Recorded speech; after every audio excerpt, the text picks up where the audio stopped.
అంటే ఇప్పుడు నాకు బాగా నచ్చింది ఈ దేవుడు మంచోడు కాదు ఉండోడు, నాకు అది నచ్చింది, ఆ ట్రైలర్లో ఉంది. అలాగా ఇంకేదైనా మీకు నచ్చింది బాగా? ఒక డైలాగ్ ఉంటుంది, అది నా డైలాగ్ కాదు కానీ సినిమాలో నా గురించి అది సూపర్గా ఉంటుంది అనమాట. అది ఐ డోంట్ నో నేను చెప్పాలి లేదా కార్తీక్, బాగా నచ్చింది ఏంటంటే నేను ఎన్నో యుద్ధాలు చూసాం కానీ మొట్టమొదటిసారి పంతాన్ని చూస్తున్నాం. పంతం అంటే నేను చెప్తాను చాలా మామూలుగా ఉంది కానీ ఆ సిచ్యువేషన్లో అది వచ్చిన తర్వాత గూస్ బంప్స్ వస్తాయి. అది మీకు ఒరిజినల్గా కూడా రియల్ లైఫ్లో కూడా యాప్ట్ అవుద్దేమో. ఎన్నో యుద్ధాలు చూసాం కానీ పంతం మాత్రం.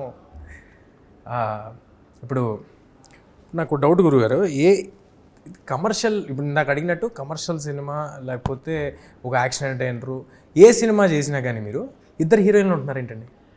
నాకు సంబంధం లేదు, నేను పెట్టమంటున్నాను ఏంటి నాకు తెలియదు. ఇద్దరు హీరోయిన్లు మాత్రం కంపల్సరీగా ఒకటి చెప్పిన ఒకటి మాత్రం ఒకరి హీరోయిన్ బాగుంది, చాలా బాగుంది, ఎదురు ఉంటే ఇంకా కలర్ఫుల్గా ఉంటుంది. నేను ఎలా అనుకుంటాను. నేను ఎప్పుడు మీతో అనే మాట ఇక్కడ చెప్పేచ్చా. అవును, నేను ఏ సినిమాలు ఈ మధ్యకాలంలో ఈ 2 హీరోయిన్లు ఇద్దరు హీరోయిన్లు ఏ సినిమా చేశాను నేను లాస్ట్? లేదు, టైగర్ ఒకటి, టైగర్లో ఉన్నారు.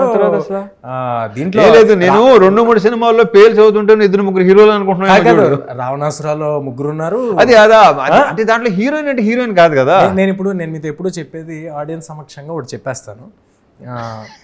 చెప్పచ్చా? మీకు తెలుసు కదా అదేంటో. చెప్పు.